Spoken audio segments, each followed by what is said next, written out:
जून 84 ਦੇ ਪਹਿਲੇ ਹਫਤੇ ਟੈਂਕਾਂ ਤੋਪਾਂ ਦੇ ਨਾਲ ਜਿਹੜਾ ਉਹ ਅਕਾਲ ਤਖਤ ਸਾਹਿਬ ਤੇ 37 ਇਤਿਹਾਸਕ ਗੁਰਦੁਆਰੇ ਜਿਹੜੇ ਨੇ ਉਹ ਫੌਜ ਦੀ ਗਨ ਸ਼ਾਟਸ ਥੱਲੇ ਆਉਂਦੇ ਨੇ ਔਰ ਫੌਜ ਦਾ ਜਨਰਲ ਏ.ਐਸ. ਵੈਦਿਆ ਜਨਰਲ ਵੈਦਿਆ ਨੇ ਇਹ ਜਨਰਲਸ਼ਿਪ ਲਈ ਇਸ ਲਈ ਕਿ ਉਹ ਵੀ 5 ਸਦੀਆਂ ਦੇ ਵੈਰ ਕਮਾਉਣ ਵਾਲੀ ਉਸ ਫੌਜ ਦੀ ਅਗਵਾਈ ਕਰ ਰਿਹਾ ਸੀ। ਧਰਮੀ ਫੌਜੀ ਜਿਹੜੇ ਡਿਜ਼ਰਟਰਸ ਉਹਨਾਂ ਦੇ ਖਿਲਾਫ ਜਿਹੜੀ ਵੈਦਿਆ ਦੀ ਲਾਈਨ ਸੀ ਉਹ ਵੀ ਬਹੁਤ ਸਖਤ ਸੀ ਕਿ ਨਹੀਂ ਇਹਨਾਂ ਨੂੰ ਸਖਤ ਤੋਂ ਸਖਤ ਸਜ਼ਾਵਾਂ ਦਿੱਤੀਆਂ ਜਾਣ। ਲੜਾਈ ਦੇਸ਼ ਦੇ ਬਾਹਰ ਹੋਏ ਅੰਦਰ ਹੋਏ ਇਹਨਾਂ ਨੇ ਸਹੁੰ ਚੁੱਕੀ ਹੋਈ। ਭਾਈ ਹਰਜਿੰਦਰ ਸਿੰਘ ਜਿੰਦਾ ਭਾਈ ਸੁਖਦੇਵ ਸਿੰਘ ਸੁੱਖਾ ਨੇ ਅੱਜ ਦੇ ਦਿਨ ਲਗਭਗ 37 ਵਰੇ ਪਹਿਲਾਂ ਜਿਹੜਾ 10 ਅਗਸਤ 1986 ਨੂੰ ਖਾਲਸਾ ਇਨਸਾਫ ਦਿੱਤਾ। ਵੈਦਿਆ's assassination came one day after police in Punjab announced the arrest of Manbir Singh, a leading Sikh militant accused by authorities of complicity in 26 killings. ਜੇ 10 ਅਗਸਤ ਨੂੰ ਵੈਦਿਆ ਨੂੰ ਸਜ਼ਾ ਯਾਫਤਾ ਕੀਤਾ ਜਾਂਦਾ ਹੈ ਪਰ ਐਕਚੁਅਲੀ 9 ਅਗਸਤ ਨੂੰ ਭਾਈ ਮਨਬੀਰ ਸਿੰਘ ਚਹੇੜੂ ਨੂੰ ਮਾਡਲ ਟਾਊਨ ਜਲੰਧਰ ਚੋਂ ਮੇਜਰ ਘੁੰਮਣ ਦੀ ਕੋਠੀ ਚੋਂ ਗ੍ਰਿਫਤਾਰ ਕੀਤਾ ਜਾਂਦਾ ਔਰ ਉਹਨਾਂ ਦਾ ਅੱਜ ਤੱਕ ਵੀ ਨਹੀਂ ਪਤਾ ਉਹਨਾਂ ਨੂੰ ਕਿੱਥੇ ਉਹਨਾਂ ਨੂੰ ਗਾਇਬ ਕਰਤਾ ਗਿਆ। ਜਦੋਂ ਅਸੀਂ ਖਾਲਿਸਤਾਨ ਡਿਫੈਂਸ ਫੋਰਸਿਸ ਔਰ ਸਾਡੀ ਫੋਰਸ ਖਾਲਿਸਤਾਨ ਕਮਾਂਡੋ ਫੋਰਸ ਦਾ ਅਸੀਂ ਜ਼ਿਕਰ ਕਰਦੇ ਕਿ ਉਹਨਾਂ ਦਾ ਜਨਰਲ ਜਿਹੜਾ ਹੈ ਉਹ ਭਾਰਤੀ ਫੌਜ ਦੇ ਕਬਜ਼ੇ 'ਚ ਆਉਂਦਾ ਤੇ ਅਗਲੇ ਦਿਨ ਉਹਨਾਂ ਦਾ ਜਨਰਲ ਚੁੱਕ ਦਿੱਤਾ ਜਾਂਦਾ।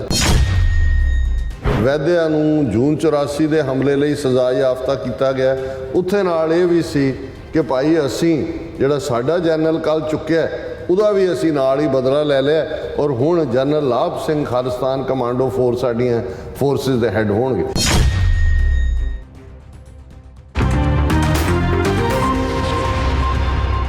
ਵਾਹਿਗੁਰੂ ਜੀ ਕਾ ਖਾਲਸਾ ਵਾਹਿਗੁਰੂ ਜੀ ਕੀ ਫਤਿਹ। ਅਸਲਾਮ ਵਾਲੇਕਮ ਆਦਾਬ ਅਰਜ਼ ਮੈਂ ਹਾਂ ਤੁਹਾਡੀ ਹੋਸਟ ਨੀਲਮ ਕੌਰ ਤੇ ਮੈਂ TV24 ਦੇ ਸਾਰੇ ਦਰਸ਼ਕਾਂ ਤੇ ਸਰੋਤਿਆਂ ਨੂੰ ਜੀ ਆਇਆਂ ਕਹਿੰਦੀ ਹਾਂ ਪ੍ਰੋਗਰਾਮ ਸੱਚੋ ਸੱਚ ਵਿੱਚ ਜਿਹੜੇ ਇਸ ਪ੍ਰੋਗਰਾਮ ਨਾਲ ਦੇਸ਼ਾਂ ਵਿਦੇਸ਼ਾਂ ਤੋਂ ਜੁੜ ਚੁੱਕੇ ਨੇ। ਖਾਲਸਾ ਅਫੇਅਰ ਸੈਂਟਰ ਦੇ ਸੰਚਾਲਕ ਡਾਕਟਰ ਅਮਨਜੀਤ ਸਿੰਘ ਜੀ ਡਿਜ਼ਾਈਨ ਤਰ੍ਹਾਂ ਸਟੂਡੀਓ 'ਚ ਮੇਰੇ ਨਾਲ ਸ਼ਾਮਿਲ ਨੇ। ਉਹਨਾਂ ਨਾਲ ਗੱਲਬਾਤ ਕਰਕੇ ਅੱਜ ਦੇ ਅਹਿਮ ਇਸ਼ੂਜ਼ ਉੱਪਰ ਉਹਨਾਂ ਦਾ ਤਜਜ਼ੀਆ ਜਾਣਦੇ ਹਾਂ। ਜੀ ਡਾਕਟਰ ਸਾਹਿਬ ਵਾਹਿਗੁਰੂ ਜੀ ਕਾ ਖਾਲਸਾ ਵਾਹਿਗੁਰੂ ਜੀ ਕੀ ਫਤਿਹ। ਹਾਂਜੀ ਨੀਲਮ ਕੌਰ ਜੀ ਤੁਹਾਨੂੰ ਵੀ ਤੇ ਦੁਨੀਆ ਭਰ 'ਚ ਬੈਠੇ ਸਾਡੇ ਬਹੁਤ ਹੀ ਪਿਆਰੇ ਸੋਹਣੇ ਸਿਆਣੇ TV24 ਦੇ ਵਿਊਅਰਸ ਨੂੰ ਵੀ ਵਾਹਿਗੁਰੂ ਜੀ ਕਾ ਖਾਲਸਾ ਵਾਹਿਗੁਰੂ ਜੀ ਕੀ ਫਤਿਹ ਤੇ ਸਾਡੇ ਬਹੁਤ ਹੀ ਪਿਆਰੇ ਮੁਸਲਮਾਨ ਭੈਣਾਂ ਭਰਾਵਾਂ ਨੂੰ ਅਸਲਾਮ ਵਾਲੇਕੁਮ। ਜੀ ਡਾਕਟਰ ਸਾਹਿਬ ਜੀ ਆਇਆਂ ਨੂੰ ਪ੍ਰੋਗਰਾਮ ਸੱਚੋ ਸੱਚ ਵਿੱਚ ਬਹੁਤ ਮਿਹਰਬਾਨੀ। ਜੀ ਡਾਕਟਰ ਸਾਹਿਬ ਅੱਜ 10 ਅਗਸਤ 2023 26 ਸਾਵਣ ਨਾਨਕਸ਼ਾਹੀ ਸੰਮਤ 555 ਦਾ ਦਿਨ ਹੈ ਤੇ ਡਾਕਟਰ ਸਾਹਿਬ ਪ੍ਰੋਗਰਾਮ ਸ਼ੁਰੂ ਕਰਨ ਤੋਂ ਪਹਿਲਾਂ ਅਸੀਂ ਦਰਸ਼ਕਾਂ ਤੇ ਸਰੋਤਿਆਂ ਨੂੰ ਹਮੇਸ਼ਾ ਤਰ੍ਹਾਂ ਦਾ ਸੀ ਵਿਊਅਰਸ ਜੇ ਤੁਸੀਂ ਹੱਕ ਸੱਚ ਇਨਸਾਫ ਤੇ ਪੈਰਾ ਦਿੰਦਾ ਇੱਕ ਚੈਨਲ TV84 ਨੂੰ ਦੇਖਣਾ ਚਾਹੁੰਦੇ ਹੋ ਤਾਂ ਤੁਸੀਂ ਦੇਖ ਸਕਦੇ ਸਪੈਕਟਰਮ ਕੇਬਲ ਆਰਸੀਐਨ ਕੇਬਲ ਬੈਲਫਰਮ ਕੈਨੇਡਾ ਰੋਕੂ ਜਾਦੂ ਬਾਕਸ ਸ਼ਾਵਾ ਫੇਸਬੁੱਕ TV84 ਦੀ ਐਪ ਰਾਹੀਂ online streaming and IP box ਤੇ ਤੁਸੀਂ TV84 ਨੂੰ ਦੇਖ ਸਕਦੇ ਹੋ। ਵਿਊਅਰਸ ਜੇ ਤੁਸੀਂ TV84 ਨਾਲ ਜਾਂ ਪ੍ਰੋਗਰਾਮ ਸੱਚੋ ਸੱਚ ਨਾਲ ਫੇਸਬੁੱਕ ਰਾਹੀਂ ਜੁੜੇ ਤਾਂ ਇਸ ਨੂੰ ਵੱਧ ਲਾਈਕ ਕਰੋ ਤੇ ਸ਼ੇਅਰ ਕਰੋ ਅਤੇ ਨਾਲ ਹੀ YouTube ਤੇ ਸਬਸਕ੍ਰਾਈਬ ਵੀ ਕਰੋ। ਇਹ ਵੀ ਦੱਸ ਦਿਓ ਕਿ ਤੁਸੀਂ TV84 ਦੀ ਐਪ ਨੂੰ ਐਂਡਰੋਇਡ ਐਂਡ ਐਪ ਸਟੋਰ ਤੇ ਡਾਊਨਲੋਡ ਕਰਕੇ ਜੋ TV84 ਦੀ ਲਾਈਵ ਸਟ੍ਰੀਮ ਹੈ ਇਸ ਨੂੰ ਤੁਸੀਂ 24 ਆਵਰਸ ਦੇਖ ਸਕਦੇ ਹੋ। ਸੋ ਵਿਊਅਰਸ ਪ੍ਰੋਗਰਾਮ ਦੀ ਸ਼ੁਰੂਆਤ ਕਰਨ ਜਾ ਰਹੇ ਹਾਂ ਅੱਜ ਦੀ ਸਪਾਂਸਰਸ਼ਿਪ ਦੇ ਬਾਰੇ ਨਾਲ ਕਿ ਅੱਜ ਦੇ ਪ੍ਰੋਗਰਾਮ ਸੱਚੋ ਸੱਚ ਨੂੰ ਸਪਾਂਸਰ ਕੀਤਾ ਗਿਆ ਹੈ ਕੈਲੀਫੋਰਨੀਆ ਤੋਂ ਸਰਦਾਰ ਜਸਬੀਰ ਸਿੰਘ ਜੀ ਵੱਲੋਂ। ਸੋ ਇਹਨਾਂ ਨੇ ਸਵਾਲ ਕੀਤਾ ਹੈ ਕਿ ਅਸੀਂ ਭਾਰਤ ਦੀ ਜਿਹੜੀ ਦਖਲ ਅੰਦਾਜ਼ੀ ਅਤੇ ਹੁਣ ਸਿੱਧੀ ਨਿਸ਼ਾਨਦੇਹੀ ਕਰਕੇ ਆਗੂਆਂ ਨੂੰ ਟਾਰਗੇਟ ਕਰਕੇ ਖਤਮ ਕਰਨ ਦੀ ਜਿਹੜੀ ਨੀਤੀ ਬਾਰੇ ਕੀ ਕਰ ਰਹੇ ਹਾਂ ਔਰ ਇਹ ਕੋਈ ਛੋਟੀ ਗੱਲ ਨਹੀਂ ਹੈ। ਅਸੀਂ ਜੋ ਕੁਝ ਵੀ ਕਰ ਰਹੇ ਹਾਂ ਕਿ ਇਹ ਕਿਤੇ ਨਾ ਕਿਤੇ ਦੁਸ਼ਮਣ ਲਈ ਇੱਕ ਖਤਰਾ ਬਣ ਰਿਹਾ ਹੈ ਅਤੇ ਸਾਨੂੰ ਸਿੱਧਾ ਨਿਸ਼ਾਨਾ ਬਣਾਇਆ ਜਾ ਰਿਹਾ ਹੈ। ਸੋ ਅੱਜ ਦੀ ਸਪਾਂਸਰਸ਼ਿਪ ਲਈ ਅਸੀਂ ਸਰਦਾਰ ਜਸਬੀਰ ਸਿੰਘ ਜੀ ਉਹਨਾਂ ਦਾ ਤਹਿ ਦਿਲ ਤੋਂ ਧੰਨਵਾਦ ਕਰਦੇ ਹਾਂ। ਤੁਹਾਨੂੰ ਵੀ ਅਪੀਲ ਤੇ ਬੇਨਤੀ ਕਰਦੇ ਹਾਂ ਕਿ ਤੁਸੀਂ ਪ੍ਰੋਗਰਾਮ ਸੱਚੋ ਸੱਚ ਨੂੰ ਵੱਧ ਤੋਂ ਵੱਧ ਸਪਾਂਸਰ ਕਰੋ। ਸਪਾਂਸਰਸ਼ਿਪ ਲਈ ਤੁਸੀਂ ਸਾਨੂੰ ਕਾਲ ਕਰ ਸਕਦੇ ਸਾਡੇ ਫੋਨ ਨੰਬਰ ਤੇ 5166191984 ਸੇਮ ਨੰਬਰ ਤੇ WhatsApp ਕਰ ਸਕਦੇ ਹੋ ਤੇ ਸਾਨੂੰ ਈਮੇਲ ਵੀ ਕਰ ਸਕਦੇ info@tv84.tv ਤੇ। ਸੋ ਵਿਊਅਰਸ ਪਹਿਲੇ ਸੈਗਮੈਂਟ ਦੇ ਵਿੱਚ ਆਪਾਂ ਗੱਲਬਾਤ ਕਰਨ ਜਾ ਰਹੇ ਹਾਂ ਅੱਜ ਦੇ ਹਿਸਟੋਰੀਕਲ ਡੇ ਬਾਰੇ ਕਿ ਅੱਜ ਸਿੱਖ ਇਤਿਹਾਸ ਦਾ ਇੱਕ ਮਾਣਮੱਤਾ ਦਿਨ ਹੈ ਔਰ ਜੂਨ 84 ਦੇ ਪਹਿਲੇ ਹਫਤੇ ਸਿੱਖ ਕੌਮ ਦੇ ਖਿਲਾਫ ਟੋਟਲ ਵਾਰ ਜੜੀ ਵਿੱਢਣ ਵਾਲੀ ਭਾਰਤੀ ਸਟੇਟ ਨੇ ਜਨਰਲ ਵੈਦਿਆ ਦੀ ਅਗਵਾਈ ਵਿੱਚ ਸ਼੍ਰੀ ਅਕਾਲ ਤਖਤ ਸਾਹਿਬ ਅਤੇ 37 ਹੋਰ ਇਤਿਹਾਸਕ ਗੁਰਦੁਆਰਿਆਂ ਸਾਹਿਬਾਨਾਂ ਤੇ ਟੈਂਕਾਂ ਤੋਪਾਂ ਨਾਲ ਹਮਲਾ ਕੀਤਾ ਸੀ ਔਰ ਪ੍ਰਧਾਨ ਮੰਤਰੀ ਇੰਦਰਾ ਗਾਂਧੀ ਨੂੰ 31 ਅਕਤੂਬਰ 1984 ਨੂੰ ਖਾਲਸਾਈ ਇਨਸਾਫ ਦਿੱਤਾ ਗਿਆ ਸੀ। ਸੋ ਇਸੇ ਕੜੀ ਵਿੱਚ 2 ਸਿੱਖ ਗੱਭਰੂਆਂ ਭਾਈ ਹਰਜਿੰਦਰ ਸਿੰਘ ਚੰਦਾ ਤੇ ਭਾਈ ਸੁਖਦੇਵ ਸਿੰਘ ਸੁੱਖਾ ਨੇ 10 ਅਗਸਤ 1986 ਨੂੰ ਭਾਰਤੀ ਫੌਜ ਦੇ ਮੁਖੀ ਜਨਰਲ ਵੈਦਿਆ ਨੂੰ ਪੁਣੇ ਸ਼ਹਿਰ ਵਿੱਚ ਸਜ਼ਾ ਯਾਫਤਾ ਕੀਤਾ ਸੀ। ਸੋ ਇਹਨਾਂ ਬਹਾਦਰ ਯੋਧਿਆਂ ਨੂੰ ਸਾਡਾ ਲੱਖ ਲੱਖ ਪ੍ਰਣਾਮ ਹੈ। ਸੋ ਇਸ ਬਾਰੇ ਆਪਾਂ ਗੱਲਬਾਤ ਕਰਨ ਜਾ ਰਹੇ ਹਾਂ। ਸੋ ਅਸੀਂ ਚਾਹਾਂਗੇ ਕਿ ਤੁਸੀਂ ਇਸੇ ਤਰ੍ਹਾਂ ਬਣੇ ਰਹਿਣਾ, ਦੇਖਣ ਸੁਣ ਲਈ ਤੁਹਾਡਾ ਸਭ ਦਾ ਬਹੁਤ ਸ਼ੁਕਰੀਆ ਜੀ। ਡਾਕਟਰ ਸਾਹਿਬ ਕੀ ਵਿਚਾਰਾਂ ਨੇ?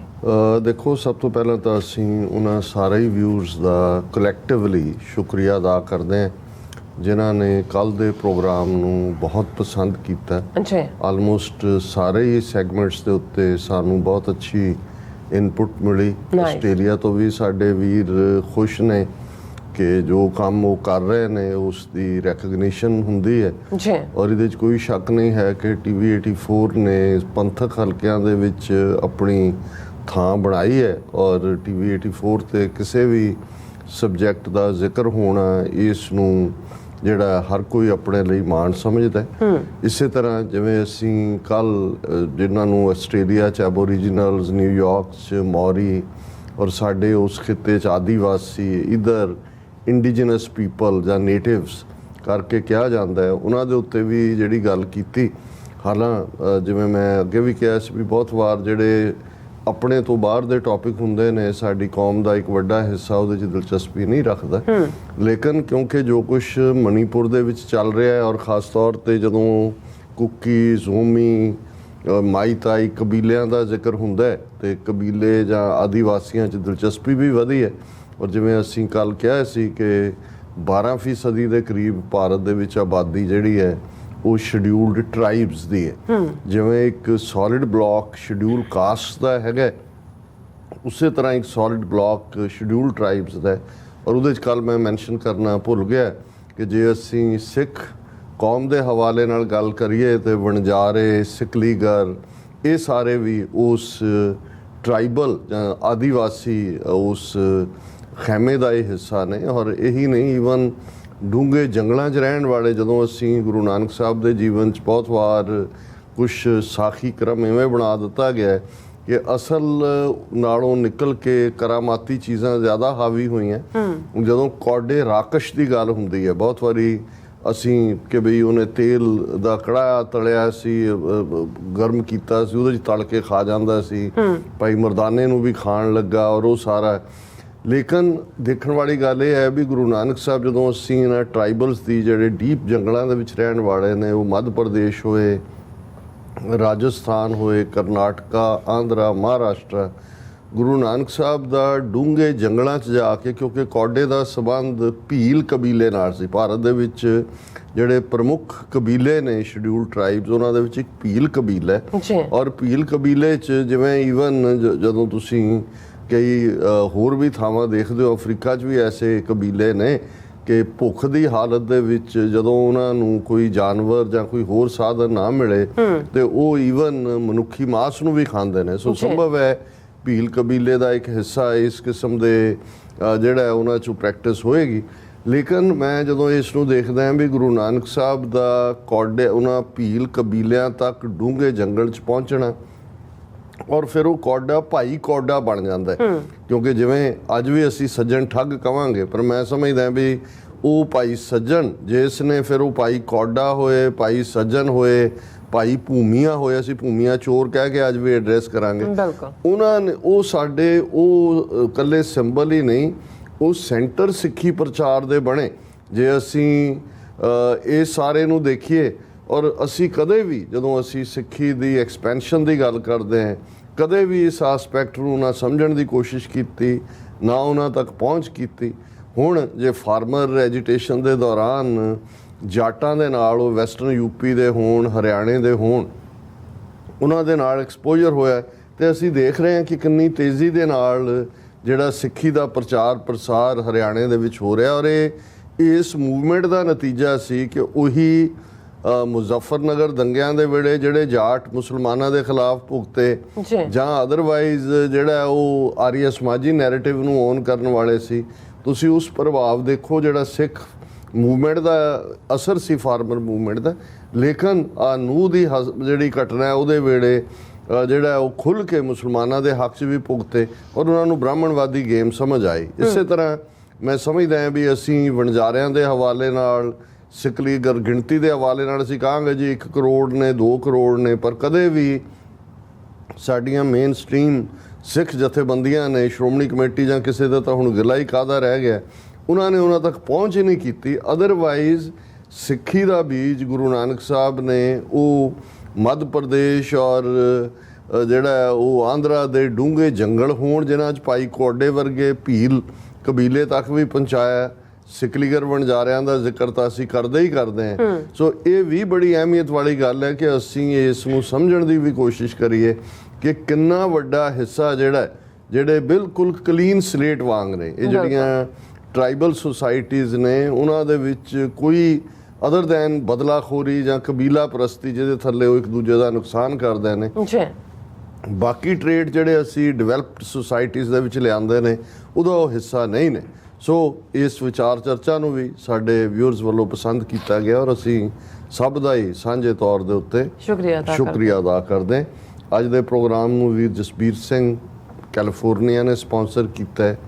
ਜਿਹੜੀ ਗੱਲ ਉਹਨਾਂ ਨੇ ਕਹੀ ਉਹਦੇ ਉੱਤੇ ਹੀ ਤਾਂ ਅਸੀਂ ਗੱਲ ਕਰ ਰਹੇ ਹਾਂ ਲਗਾਤਾਰਤਾ ਦੇ ਨਾਲ ਕਿ ਭਾਈ ਇੰਡੀਅਨ ਸਟੇਟ ਜਿਹਨੇ ਜੂਨ 84 ਦੇ ਪਹਿਲੇ ਹਫਤੇ ਟੋਟਲ ਵਾਰ ਡਿਕਲੇਅਰ ਕੀਤੀ ਸਿੱਖ ਕੌਮ ਦੇ ਖਿਲਾਫ, ਬੇਸ਼ੱਕ ਉਸ ਤੋਂ ਬਾਅਦ ਪਿਛਲੇ 39 ਸਾਲਾਂ ਤੋਂ ਉਹਨਾਂ ਦੀਆਂ ਐਮਬੈਸੀਆਂ, ਹਾਈ ਕਮਿਸ਼ਨ, ਕੌਂਸੂਲੇਟ ਉਹ ਸਿੱਖਾਂ ਦੇ ਮਾਮਲਿਆਂ 'ਚ ਦਖਲ ਅੰਦਾਜ਼ੀ ਇੱਥੇ ਕਰਦੇ ਨੇ, ਪਾਸਪੋਰਟ ਵੀਜ਼ੇ ਨੂੰ ਵੀ ਹਥਿਆਰ ਦੇ ਤੌਰ ਤੇ ਵਰਤਦੇ ਨੇ, ਗੁਰਦੁਆਰਿਆਂ ਦੀਆਂ ਮੈਨੇਜਮੈਂਟਾਂ ਦੇ ਵਿੱਚ ਵੀ ਉਹ ਆਪਣੇ ਜਿਹੜੇ ਟਾਊਟ ਕਿਸਮ ਦੇ ਲੋਕ ਨੇ ਉਹਨਾਂ ਨੂੰ ਲਿਆਂਦੇ ਨੇ। ਔਰ ਈਵਨ ਅਸੀਂ ਅਮਰੀਕਾ ਦੇ ਵਿੱਚ ਦੇਖਿਆ ਕਿ ਜੇ ਸਟੇਟ ਅਸੈਂਬਲੀਆਂ ਨੇ ਜਾਂ ਸਿਟੀ ਕੌਂਸਲਸ ਨੇ ਨਵੰਬਰ 84 ਨੂੰ ਸਿੱਖ ਨਸਲਕੁਸ਼ੀ ਜਿਹੜਾ ਉਹ ਮੰਨਣ ਦੇ ਮਤੇ ਕੀਤੇ ਤਾਂ ਇਹਨਾਂ ਦੇ ਕੌਂਸੂਲੇਟਸ ਨੇ ਸਿੱਧੇ ਤੌਰ ਤੇ ਇੰਟਰਫੀਅਰ ਕੀਤਾ।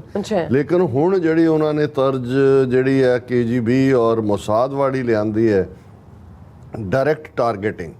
ਸੋ ਇਹ ਕਿਉਂਕਿ ਰੁਝਾਨ ਹੁਣੇ ਹੀ ਕੁਛ ਅਰਸਾ ਪਹਿਲਾਂ ਹੀ ਸ਼ੁਰੂ ਹੋਇਆ ਔਰ ਅਸੀਂ ਇੱਥੇ ਵੀ ਦੱਸ ਦਈਏ ਕਿ ਭਾਈ ਅਵਤਾਰ ਸਿੰਘ ਖੰਡਾ ਜਿਨ੍ਹਾਂ ਨੂੰ ਕੈਮੀਕਲ ਵੈਪਨ ਇਸਤੇਮਾਲ ਕਰਕੇ ਸਲੋਲੀ ਜਿਹੜਾ ਹੈ ਉਹ ਕਿਵੇਂ ਮਾਰਿਆ ਗਿਆ, ਇਸ ਬਾਰੇ ਅੱਜ ਸਾਡੇ ਵੀਰ ਭਾਈ ਅੰਮ੍ਰਿਤ ਸਿੰਘ ਹੋਰਾਂ ਨੇ ਮੈਨੂੰ ਭੇਜਿਆ ਸੀ ਕਿ ਮੀਟਿੰਗ ਹੈ ਜਿਹਦੇ 'ਚ ਉਹ ਜਿੰਨੀ ਇਨਵੈਸਟੀਗੇਸ਼ਨ ਉਹਨਾਂ ਦੀ ਹੈ ਉਸ ਬਾਰੇ ਵੀ ਉਹ ਦੱਸਣਗੇ। ਜੋ ਵੀ ਸਾਡੇ ਕੋਲ ਵੇਰਵਾ ਆਇਆ ਅਸੀਂ ਸਾਂਝਾ ਕਰਾਂਗੇ। ਪਰ ਅਸੀਂ ਯਾਦ ਦਹਾਨੀ ਕਰਵਾ ਦਈਏ ਕਿ ਉਹਨਾਂ ਦਾ ਸੰਸਕਾਰ ਜਿਹੜਾ ਹੈ ਉਹ 12 ਅਗਸਤ ਨੂੰ ਯਾਨੀ ਕਿ ਪਰਸੋਂ ਸੈਚਰਡੇ ਜਿਹੜਾ ਉਹ ਹੋ ਰਿਹਾ ਔਰ ਆਲਰੇਡੀ ਭਾਈ ਮਨਵੀਰ ਸਿੰਘ ਜਿਹੜੇ ਬਿਊਰੋ ਚੀਫ ਨੇ TV 84 ਦੇ ਕੈਨੇਡਾ 'ਚ, ਉਹਨਾਂ ਦੀ ਮੌਂਟਰੀਅਲ 에ਅਰਪੋਰਟ ਤੋਂ ਹੀ ਕਾਲ ਸੀ, ਉਹ ਫਲਾਈ ਕਰ ਰਹੇ ਸੀ, ਉਹ ਰਿਪਰੈਜ਼ੈਂਟ ਕਰਨਗੇ TV 84 ਨੂੰ ਵੀ ਔਰ ਪੰਥਕ ਧਿਰਾਂ ਨੂੰ ਉੱਥੇ। ਸੋ ਅਸੀਂ ਜਿੱਥੋਂ ਤੱਕ ਸਾਡੀ ਆਵਾਜ਼ ਪਹੁੰਚਦੀ ਹੈ, ਕਿਉਂਕਿ UK 'ਚ ਵੀ ਸਾਡਾ ਇੱਕ ਕਾਫੀ ਵੱਡਾ ਜਿਹੜਾ ਹੈ ਉਹ ਵਿਊਅਰ ਬੇਸ ਹੈ ਕਿ ਜੋ ਵੀ ਪਹੁੰਚ ਸਕਦੇ ਨੇ ਵੱਡੀ ਗਿਣਤੀ ਦੇ ਵਿੱਚ ਇਸ ਦੇ ਵਿੱਚ ਸ਼ਮੂਲੀਅਤ ਕੀਤੀ ਜਾਏ। ਸੋ ਭਾਈ ਹਰਦੀਪ ਸਿੰਘ ਨੇ ਅਵਤਾਰ ਸਿੰਘ ਖੰਡੇ ਤੋਂ ਪਹਿਲਾਂ ਅਸੀਂ ਭਾਈ ਪਰਮਜੀਤ ਸਿੰਘ ਪੰਜਵੜ ਔਰ ਫਿਰ ਹਰਦੀਪ ਸਿੰਘ ਨਿੱਜਰ ਔਰ ਇਸ ਤੋਂ ਬਾਅਦ ਜਿਹੜਾ ਉਹਨਾਂ ਦਾ ਸਵਾਲ ਹੈ ਕਿ ਭਾਈ ਅਸੀਂ ਕੀ ਕਰ ਰਹੇ ਹਾਂ। ਦੇਖੋ ਪਹਿਲਾਂ ਤਾਂ ਆਪਣੇ ਲੋਕਾਂ 'ਚ ਅਵੇਅਰਨੈਸ ਹੈ, ਫਿਰ ਜਿਹੜੀਆਂ ਲਾ ਐਨਫੋਰਸਮੈਂਟ ਏਜੰਸੀਜ਼ ਨੇ ਇੱਥੋਂ ਦੀਆਂ ਉਹਨਾਂ ਤੱਕ ਪਹੁੰਚ ਹੈ ਔਰ ਉਸ ਦਾ ਨਤੀਜਾ ਅਸੀਂ ਦੇਖਦੇ ਹਾਂ ਕਿ ਵੀ ਆਲਰੇਡੀ ਇਹ ਬੇਸ਼ੱਕ ਸਿਲਸਿਲਾ ਕਦੋਂ ਤੋਂ ਪਲਾਨ ਕਰ ਰਹੇ ਸੀ, ਕਦੋਂ ਉਹਨਾਂ ਨੇ ਪਹਿਲਾਂ ਕਿਹਦਾ ਕੀ ਨੁਕਸਾਨ ਕੀਤਾ, ਸ਼ਾਇਦ ਕਈ ਜਿਹੜੇ ਨੇ ਉਹ ਪਤਾ ਵੀ ਨਾ ਲੱਗੇ ਹੋਣ। ਲੇਕਿਨ ਅਸੀਂ ਜਿਵੇਂ ਡਿਸਕਸ ਵੀ ਕੀਤਾ ਸੀ ਕਿ ਮਾਰਚ ਮਹੀਨੇ 'ਚ ਅਮਰੀਕਨ ਸੈਨੇਟ ਦੇ ਵਿੱਚ ਟਰਾਂਸ ਨੈਸ਼ਨਲ ਰਿਪਰੈਸ਼ਨ ਐਕਟ ਜਿਹੜਾ ਇੰਟਰੋਡਿਊਸ ਕੀਤਾ ਗਿਆ, ਜੁਡੀਸ਼ਰੀ ਕਮੇਟੀ ਦੇ ਕੋਲ ਹੈ, ਉਹਦੇ ਤੇ ਬਰੀਫਿੰਗ ਵੀ ਹੋਈ ਹੈ ਔਰ ਅਮਰੀਕਾ ਦੀਆਂ ਲਾ ਐਨਫੋਰਸਮੈਂਟ ਏਜੰਸੀਜ਼ ਵੀ ਇਹਨਾਂ ਦੀਆਂ ਜਿਹੜੀਆਂ ਸੀਕ੍ਰੇਟ ਏਜੰਸੀਜ਼ ਵੀ ਨੇ ਉਹ ਪੂਰੇ ਪੱਬਾਂ ਭਾਰ ਨੇ। ਆਲਰੇਡੀ ਉਹਨਾਂ ਨੇ ਜਿਹੜੇ ਅੱਡ ਐਕਟਿਵਿਸਟ ਨੇ ਸਿੱਖ ਐਕਟਿਵਿਸਟ ਉਹਨਾਂ ਨਾਲ ਮੀਟਿੰਗਸ ਦਾ ਸਿਲਸਿਲਾ ਵੀ ਜਾਰੀ ਕੀਤਾ ਹੋਇਆ। ਬਾਕੀ ਜਿਹੜਾ ਉਹ ਪ੍ਰੀਵੈਂਟਿਵ ਮੇਸ਼ਰਸ ਲੈਣ ਲਈ ਜਿਹੜਾ ਅਸੀਂ ਵੀ ਸਾਰਿਆਂ ਨੂੰ ਕਹਿੰਦੇ ਹਾਂ ਕਿ ਭਾਈ ਜਿਵੇਂ ਵੀ ਇਸ ਨੂੰ ਸਮਝਿਆ ਜਾ ਸਕਦਾ ਜਿੰਨਾ। ਸੋ ਇਹੀ ਹੈ ਅਲਟੀਮੇਟਲੀ ਇਹ ਸਾਰੇ ਦੇ ਉੱਤੇ ਸਾਡੇ ਵੀਰ ਸਵਿੰਦਰ ਸਿੰਘ ਥਾਂਦੀ ਜੀ ਨੇ ਬੜੀ ਡਿਟੇਲ ਸਾਨੂੰ ਇੱਕ ਲਿਖਤ ਵੀ ਭੇਜੀ ਹੈ। ਕੱਲ ਜੇ ਅਸੀਂ ਵਕਤ ਹੋਇਆ ਤਾਂ ਉਹਨੂੰ ਸਾਂਝਾ ਕਰਾਂਗੇ ਕਿ ਇਹ ਸਾਰੇ ਦਾ ਕਿਵੇਂ ਜੋ ਕੰਮ ਉਹਨਾਂ ਨੇ UK ਤੋਂ ਸ਼ੁਰੂ ਕੀਤਾ ਉਹਦਾ ਰਿਫਲੈਕਸ਼ਨ ਕੀ ਹੋਇਆ, ਕਿਵੇਂ ਚਾਈਨਾ ਨੇ ਵੀ ਆਪਣੇ ਬਾਉਂਟੀ ਹੰਟਰ ਹਾਂਗਕਾਂਗ ਦੇ ਹਵਾਲੇ ਨਾਲ ਜਾਂ ਦੂਜੇ ਖੜੇ ਕਰ ਦਿੱਤੇ। ਨਤੀਜੇ ਦੇ ਤੌਰ ਤੇ ਕੈਨੇਡਾ ਔਰ ਦੂਸਰੇ ਜਿਹੜੇ ਨੇ ਉਹਨਾਂ ਨੂੰ ਇਸ ਨੂੰ ਬੜਾ ਸਖਤੀ ਦੇ ਨਾਲ ਲਿਆ ਔਰ ਇਹੀ ਕਾਰਨ ਹੈ ਕਿ ਅਸੀਂ ਜ਼ਿਕਰ ਕੀਤਾ ਸੀ ਕੈਨੇਡਾ ਨੇ NIA ਨੂੰ ਨੋ ਕੀਤੀ ਹੈ ਔਰ ਇਹ ਸਾਰੇ ਦੇ ਉੱਤੇ ਵੱਧ ਤੋਂ ਵੱਧ ਇਸ ਦੀ ਚਰਚਾ ਕਰਨਾ, ਆਪਣੇ opinion makers, law makers, decision makers ਤੱਕ ਜਾਣਕਾਰੀ ਨੂੰ ਪਹੁੰਚਾਉਣਾ, ਇੱਥੇ ਅਸੀਂ ਇਹੀ ਕਰ ਸਕਦੇ ਹਾਂ। ਅੱਛਾ, ਹੁਣ ਅਸੀਂ ਮੇਨ ਵਿਸ਼ੇ ਦੇ ਉੱਤੇ ਆਈਏ। ਬਹੁਤ ਬਹੁਤ ਸ਼ੁਕਰੀਆ ਭਾਈ ਜਸਬੀਰ ਸਿੰਘ ਜੀ ਦਾ ਸਪਾਂਸਰਸ਼ਿਪ ਲਈ। ਬਿਲਕੁਲ। ਇਤਿਹਾਸਕ ਦਿਨ, ਦੇਖੋ ਇਤਿਹਾਸਕਤਾ ਹੀ ਕਿਸੇ ਕੌਮ ਦੀ, ਕਿਸੇ ਨੇਸ਼ਨ ਦੀ ਮੋਟੀਵੇਸ਼ਨ ਹੁੰਦੀ ਹੈ। ਹੁਣ ਇੱਕ ਜ਼ਮਾਨਾ ਸੀ ਜਦੋਂ ਕਿ ਕੁੱਲ ਦਾ ਜਿਹੜਾ ਫਖਰ ਹੈ, ਹੁਣ ਜਿਹੜਾ ਜ਼ਾਤ ਪਾਤੀ ਸਿਸਟਮ ਹੈ ਉਹ ਕੀ ਹੈ? ਬਿਲਕੁਲ। ਉਸ ਦੇ ਵਿੱਚ ਇੱਕ ਜ਼ਾਤ ਹੈ, ਇੱਕ ਪਾਤ ਹੈ। ਪਾਤ ਗੋਤ ਹੈ, ਜ਼ਾਤ ਤੁਹਾਡੀ ਬ੍ਰਾਹਮਣ, ਕਸ਼ਤਰੀ, ਵੈਸ਼, ਸ਼ੂਦ, ਉਹਨਾਂ 4 ਖਾਨਿਆਂ ਚੋਂ ਹੈ। ਫਿਰ ਜਦੋਂ ਤੁਸੀਂ ਉਹ ਦੇਖਦੇ ਹੋ ਕਿ ਉਹਨਾਂ ਦੇ ਕਿਵੇਂ ਉਹਨਾਂ ਦੇ ਪਾਂਡੇ ਉਸ ਦਾ ਗੁਣ ਗਾਇਨ ਕਰਦੇ ਸੀ, ਕਿਹੜੀ ਜ਼ਾਤ ਸ੍ਰੇਸ਼ਟ ਹੈ, ਕਿਹੜੀ ਗੋਤਰ ਸ੍ਰੇਸ਼ਟ ਹੈ, ਕਿਉਂ ਸ੍ਰੇਸ਼ਟ ਹੈ, ਉਹਦੇ 'ਚ ਕੌਣ ਪੈਦਾ ਹੋਇਆ, ਕੀ ਪੈਦਾ ਹੋਇਆ। ਪਰ ਇੱਧਰ ਜਦੋਂ 1699 ਦੇ ਵਿੱਚ ਖਾਲਸਾ ਪੰਥ ਦੀ ਸਾਜਨਾ ਹੁੰਦੀ ਹੈ ਤੇ 10ਵੇਂ ਪਾਤਸ਼ਾਹ ਦੀਆਂ ਜਿਹੜੀਆਂ, ਜਿਹਨੂੰ ਅੰਗਰੇਜ਼ੀ ਸਕਾਲਰ ਨਾਸ਼ ਡਾਕਟਰੀਨ ਕਹਿੰਦੇ ਨੇ, ਉਹ ਫਰਮਾਨ ਇੱਕ ਨਵਾਂ ਕਨਸੈਪਟ ਔਰ ਇੱਕ ਨਵਾਂ ਇਤਿਹਾਸ ਦੀ ਨੀਂਹ ਰੱਖਦੀਆਂ ਨੇ ਕਿ ਅੱਜ ਤੋਂ 5 ਪਿਆਰਿਆਂ ਨੂੰ ਸੰਬੋਧਨ ਕਰਦਿਆਂ ਅੰਮ੍ਰਿਤ ਦੀ ਦਾਤ ਬਖਸ਼ਣ ਤੋਂ ਬਾਅਦ ਕਿ ਅੱਜ ਤੋਂ ਤੁਹਾਡੀ ਕੁੱਲ ਨਾਸ, ਕਰਮ ਨਾਸ, ਕਿਰਤ ਨਾਸ, ਵਰਣ ਨਾਸ, ਭਰਮ ਨਾਸ, ਤੁਸੀਂ ਖਾਲਸਾ ਹੋ। ਜੀ। ਕੁੱਲ ਨਾਸ ਕਿ ਹੁਣ ਤੁਸੀਂ ਕੋਈ ਬ੍ਰਾਹਮਣ, ਕਸ਼ਤਰੀ, ਵੈਸ਼, ਸ਼ੂਦ ਜੋ ਤੁਹਾਡਾ ਸੀ ਅੱਜ ਸਭ ਕੁਝ ਫਿਨਿਸ਼ ਹੈ। ਤੁਹਾਡਾ ਅੱਜ ਇੱਕ ਨਵਾਂ ਜਨਮ ਹੋਇਆ। ਸਤਿਗੁਰ ਕੇ ਗ੍ਰਹਿ ਜਨਮੇ ਗਵਨ ਮਟਾਇਆ। ਅੱਜ ਤੁਹਾਡਾ ਨਵਾਂ ਜਨਮ ਹੈ ਜਿਸ ਦੇ ਵਿੱਚ ਕੁੱਲ ਦੀ ਕੋਈ ਥਾਂ ਨਹੀਂ। ਕਰਮ, ਹੁਣ ਕਿਉਂਕਿ ਜੇ ਤੁਸੀਂ ਹਿੰਦੂ ਫਿਲਾਸਫੀ ਦੇਖੋ ਕਿ ਸਭ ਕੁਝ ਕਰਮਾਂ ਨਾਲ ਜੋੜਿਆ ਹੋਇਆ ਹੈ, ਸਵਰਗ ਨਰਕ ਤੋਂ ਲੈ ਕੇ ਪੁਨਰ ਜਨਮ ਤੇ ਪਤਾ ਨਹੀਂ ਕੀ। ਔਰ ਇਹ ਜੇ ਕਿਸੇ ਨੂੰ ਜਦੋਂ ਉਹ ਈਵਨ ਭਗਤ ਕਬੀਰ ਜੀ ਜਾਂ ਭਗਤ ਰਵਿਦਾਸ ਜੀ ਉਹਨਾਂ ਦੀਆਂ ਲਾਈਫ ਸਟੋਰੀਜ਼ ਵੀ ਬਿਆਨ ਕਰਨਗੇ ਤੇ ਉਹਨਾਂ ਨੂੰ ਪਿਛਲੇ ਜਨਮ ਦੇ ਵਿੱਚ ਉਹ ਬ੍ਰਾਹਮਣ ਹੀ ਸਾਬਤ ਕਰਨਗੇ ਕਿ ਬ੍ਰਾਹਮਣ ਸੀ, ਫਿਰ ਉਹਨਾਂ ਨੇ ਕਿਸੇ ਅਨਾਚਾਰੀ ਦਾ ਧਾਨ ਖਾ ਲਿਆ ਜਾਂ ਇਹ ਹੋ ਗਿਆ, ਇਸ ਲਈ ਉਹ ਸ਼ੂਦਰ ਕੁਲ 'ਚ ਪੈਦਾ ਹੋਏ। ਹੁਣ ਇਹ ਜਿਹੜਾ ਕਰਮਾਂ ਦਾ ਇਹ ਨਾਲ ਜੋੜ ਕੇ ਕਿ ਵੀ ਗੁਰੂ ਸਾਹਿਬ ਨੇ ਕਿਹਾ ਵੀ ਤੁਹਾਡੇ ਸਾਰੇ ਬੰਧਨ ਖਤਮ, ਸਾਡੇ ਤੁਹਾਡੇ ਕਰਮ। ਹੁਣ ਕਿਰਤ ਦਾ ਮਤਲਬ ਉਹ ਨਹੀਂ ਹੈ ਜਿਹੜੀ 10 ਨੌਆਂ ਦੀ ਕਿਰਤ ਦੀ ਗੱਲ ਹੈ।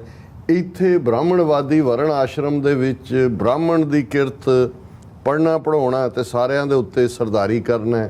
ਕਸ਼ਤਰੀਆ ਦੀ ਜਿਹੜੀ ਕਿਰਤ ਹੈ ਉਹ ਡਿਫੈਂਡ ਕਰਨਾ ਹੈ ਕਿ ਵੀ ਉਹਨੇ ਸਿਰਫ ਵੈਸ਼ ਜਿਹੜਾ ਉਹ ਵਪਾਰੀ ਹੈ ਤੇ ਸ਼ੂਦਰ ਜਿਹੜਾ ਉਹ ਸੇਵਾ ਲਈ ਰੱਖਿਆ।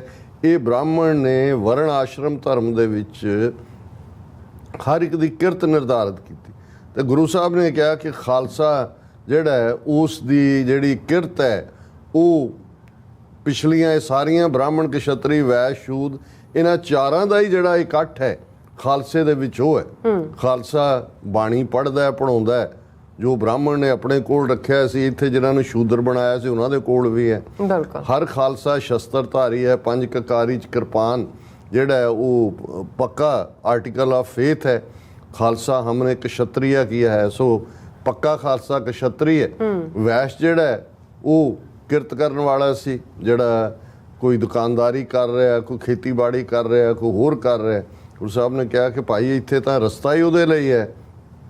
ਕਾਲ ਖਾਏ ਕਿਛ ਹੱਥੋਂ ਦੇ, ਨਾਨਕ ਰਾਹ ਪਛਾਣੇ ਸੇ। ਹਰ ਖਾਲਸਾ ਜਿਹੜਾ ਕਿਰਤੀ ਹੈ ਉਹ 10 ਨੌਆਂ ਦੀ ਕਿਰਤ ਕਮਾਈ ਕਰਕੇ ਖਾਏਗਾ।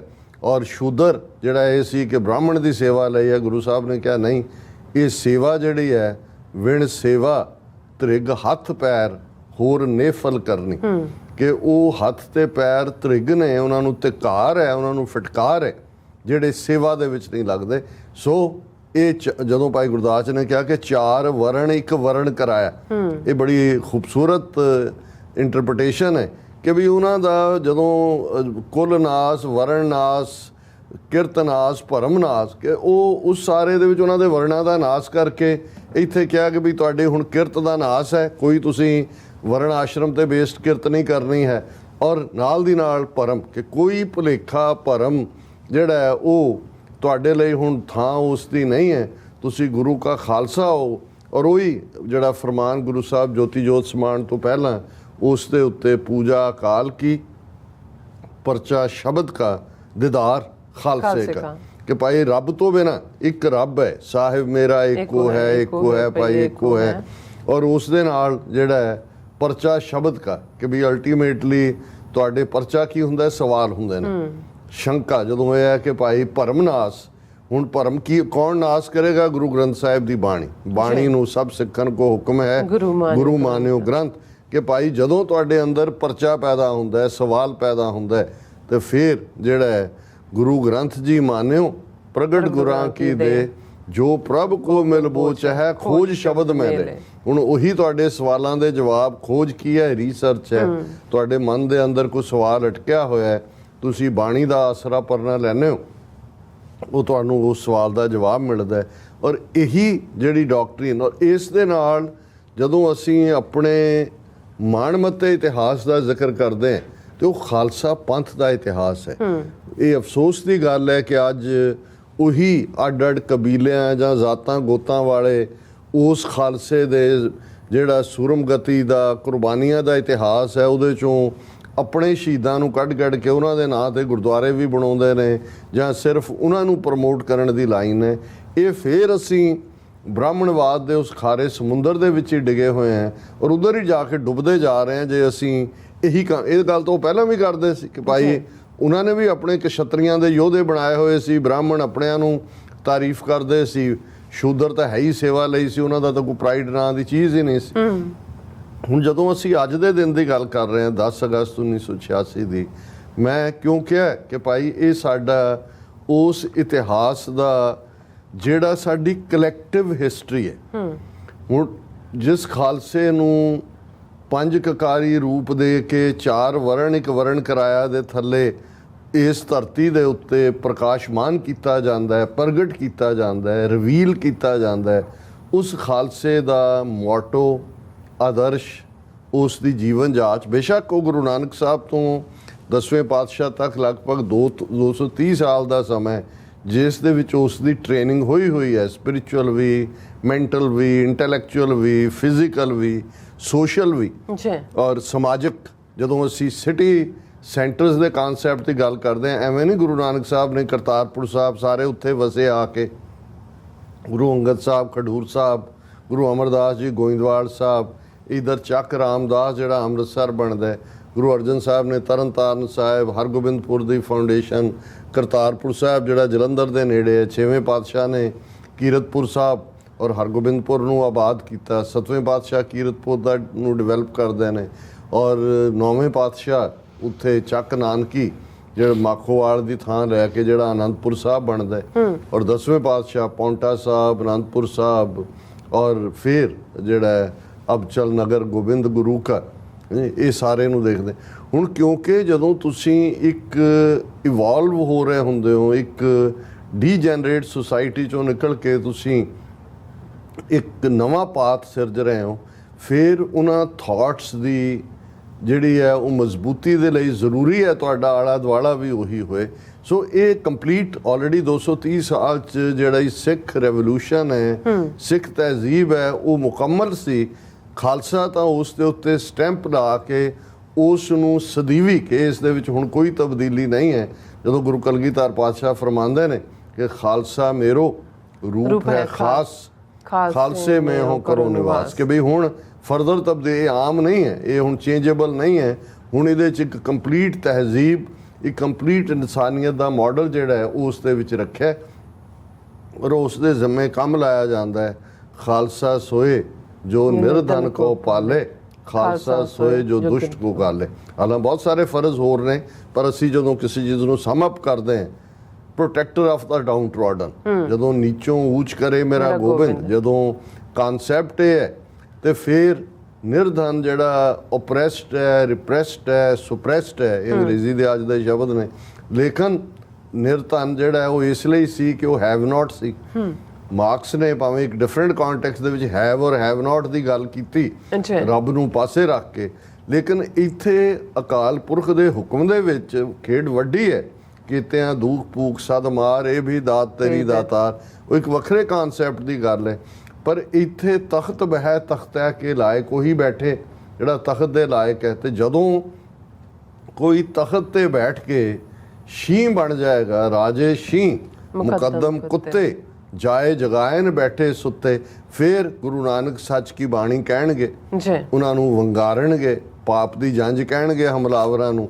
ਤੇ ਉਹੀ ਗੁਰੂ ਨਾਨਕ ਦਾ ਸਿੱਖ ਖਾਲਸਾਈ ਰੂਪ ਦੇ ਵਿੱਚ ਫਿਰ ਖੜਾ ਹੋਏਗਾ ਨਿਰਧਨ ਦੇ ਡਿਫੈਂਸ ਦੇ ਵਿੱਚ, ਨਿਰਧਨ ਦੀ ਰੱਖਿਆ ਲਈ, ਉਸ ਦੀ ਪਾਲਣਾ ਦੇ ਲਈ। ਕੱਲਾ ਇਹੀ ਨਹੀਂ ਵੀ ਆਵਾਜ਼ ਚੁੱਕਣੀ, ਉਹ ਸਿਸਟਮ ਕ੍ਰੀਏਟ ਕਰਨਾ ਜਿੱਥੇ ਇਕੁਈ ਡਿਸਟ੍ਰੀਬਿਊਸ਼ਨ ਹੋਏ ਰਿਸੋਰਸਸ ਦੀ, ਕੋਈ ਕਿਸੇ ਨੂੰ ਲੁੱਟੇ ਨਾ। ਲੁੱਟ ਖਸੁੱਟ ਦੇ ਖਿਲਾਫ ਜੇ ਗੁਰੂ ਨਾਨਕ ਸਾਹਿਬ ਉਸ ਸਾਮਰਾਜ ਦੇ ਮਲਕ ਨੂੰ ਨਕਾਰਦੇ ਨੇ ਕਿ ਭਾਈ ਇਹ ਤੂੰ ਜੋ ਖਾ ਰਿਹਾ ਤੂੰ ਲਹੂ ਪੀ ਰਿਹਾ, ਔਰ ਇਧਰ ਜਿਹੜੀ ਹੈ ਕਿਰਤ ਕਮਾਈ ਦੀ ਕਮਾਈ ਹੈ, ਔਰ ਉਹ ਗੁਰੂ ਨਾਨਕ ਸਾਹਿਬ ਯਾਦ ਦਹਾਨੀ ਕਰਵਾਉਣ ਕਿ ਭਾਈ ਜੇ ਰਤ ਲੱਗਿਆ ਕੱਪੜੇ ਜਾਮਾ ਹੋਏ ਪਲੀਤ, ਜੋ ਰਤ ਪੀਵੈ ਮਾਨਸਾ ਤਿੰਨ ਕਿਉਂ ਨਿਰਮਲ ਚੀਰ।